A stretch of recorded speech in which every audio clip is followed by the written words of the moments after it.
자, 다음 보시면은 썰기 나와 있죠. 그래서 썰기는 조리 가열과 더불어서 매우 중요한 조리 조작이고 어떻게 썰었느냐에 따라서 요리의 개성을 나타내는 직접적 수단이다 라고 했고요. 대표적으로는 이제 먹지 못하는 비가식 부분 있잖아요. 비가식 부분은 제거하고 먹을 수 있는 가식 부분의 효율을 높여준다 라고 했고요. 또 여러분들이 고구마 하나를 통째로 줬었을 때 그 고구마 하나를 통째로 삶을 것인지 아니면 3분의 1 조각으로 내서 삶을 것인지를 생각해 보세요. 그러면은 절단을 시키게 되면은 훨씬 더 표면적이 많아지잖아요. 작게 만들면은. 그래서 이때는 열의 이동, 조미 성분이 용이하게 침투할 수 있다. 작게 만들어 줬었을 때. 또 어떻게 썰었느냐에 따라서 모양, 크기 이런 것들을 정리를 통해서 좀 더 예쁘게 아까 예술적으로 만들어줄 수도 있는 것들이고요. 혼합, 교반, 성형 이렇게 했잖아요. 이랬을 때 두 종류 이상의 식재료가 균일하게 섞이도록 한다라고 했잖아요. 여기에서 여러분들 엄밀히 따지면은 믹싱이라는 것이 있고 블렌딩이라는 것이 있어요. 그러면은 여러분들이 딸기 바나나 주스, 딸바를 만들 거야 라고 했었을 때 딸기, 바나나 그 다음에 여러 가지 탄산 이거를 넣어서 하나로 주스를 만들었어. 그럼 믹싱일까요? 블렌딩일까요? 블렌딩이에요. 그 다음 빵 반죽을 쳤어요. 밀가루에다가 여러 가지 재료를 넣고 나서 하나의 커다란 덩어리를 만들었어요. 빵 반죽을 믹싱한다고 하나요? 블렌딩한다고 하나요? 믹싱. 그래서 두 가지 이상의 재료를 섞었을 때 최종적으로 고체 형태의 하나의 덩어리로 나오는 것을 우리가 믹싱한다라고 하는 거고요.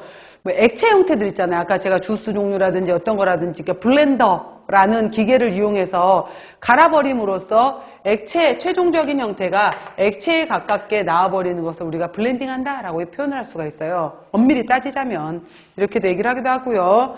그래서 이렇게 이제 재료를 혼합을 하든 교반을 하든 묶어주게 되면은 골고루 재료가 섞이게끔 균일화 시켜줄 수도 있고, 그 다음에 저어주는 과정을 통해서 물리성을 변화시키기도 한다. 즉 저어줌으로써 녹이는 과정도 들어가고 저어줌으로써 분산매 분산질의 교질 상태로 들어가기도 하고, 또 여러분들 글루텐에서 우리가 밀가루를 이용해서 밀가루 반죽을 만들잖아요. 반드시 물이 들어가야 되고, 그랬을 때 우리가 밀가루 안에 반죽의 형태를 만들 수 있는 것을 글루텐이라고 하거든요. 그러면은 처음부터 밀가루 안에 글루텐이 들어있었나요? 처음부터 안 들어있어요. 밀가루 안에는 글루테닌과 글리아딘이라는 성분이 들어있게 되는 거고, 이 두 가지가 물을 넣고 나서 반죽을 했었을 때 글루텐이 만들어지는 거예요. 근데 이제 이 글루텐을 얼마나 많이 만들어내겠느냐에 따라서 바로 우리가 강력분, 중력분, 박력분이라는 용어를 쓰는 거고요. 반죽이라는 과정이 없으면은 글루텐을 만들 수가 없어요. 그러니까 그 얘기를 하는 거예요. 반죽이라는 과정을 통해서. 그리고 점성과 탄성을 동시에 갖고 있다. 이걸 뭐라고 불러요? 점탄성이라고 표현하죠. 밀가루 반죽에서의 점탄성이라는 것들. 또 막 저어줌으로 인해서 거품이 일어났네. 그 대표적인 예가 뭘까요? 남백에서 머랭, 그죠? 그 다음에 유화의 가장 대표적인 예는 뭘까요? 저어줌으로 인해서 유화가 됐대. 바이오네즈 이런 것들.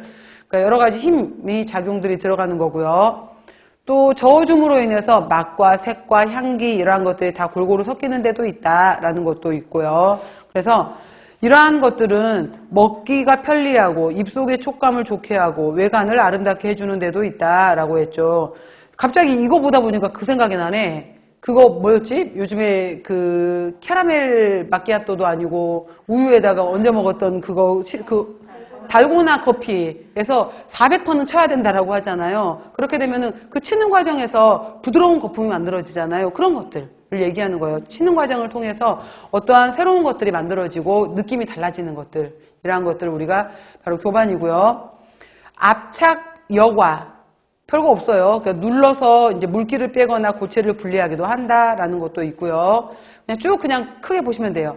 냉각, 냉장. 냉각, 냉장은 조리 과정에서 다 된 요리를 보관할 때 많이 한다라고 해서 이제 우리가 굳이 냉장고에 보관하는 이유 중에 하나가 바로 미생물의 증식 억제도 있을 것이고, 또 냉장 온도에 넣음으로써 응고 성형 시키고자 하는 것도 있을 것이고, 나중에 나오는데 특히 과일 속의 당, 똑같은 수박, 복숭아 여러 가지 과일 같은 경우에 30도씩 걸 먹을 거야? 5도씩 걸 먹을 거야? 어느 게 더 맛있어요?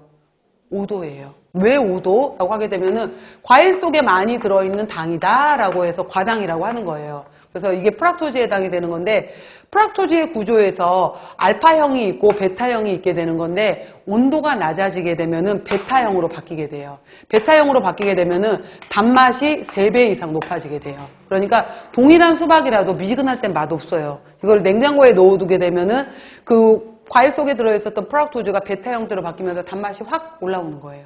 이러한 것들도 냉각을 시킴으로써 맛이 향상되는 것도 있어요. 베타 형태로. 그 다음 동결이 있는데, 자, 동결이 있고 해동이 있어요. 그런데 우리가 냉동실에 왜 보관을 해? 오랫동안 보관을 해서 결국은 해동이라는 과정을 통해서 나중에 먹으려고 보관을 해 놓는 거잖아요. 근데 여러분들 집에 냉동고는 몇 도로 설정되어 있을까요? 보통 우리가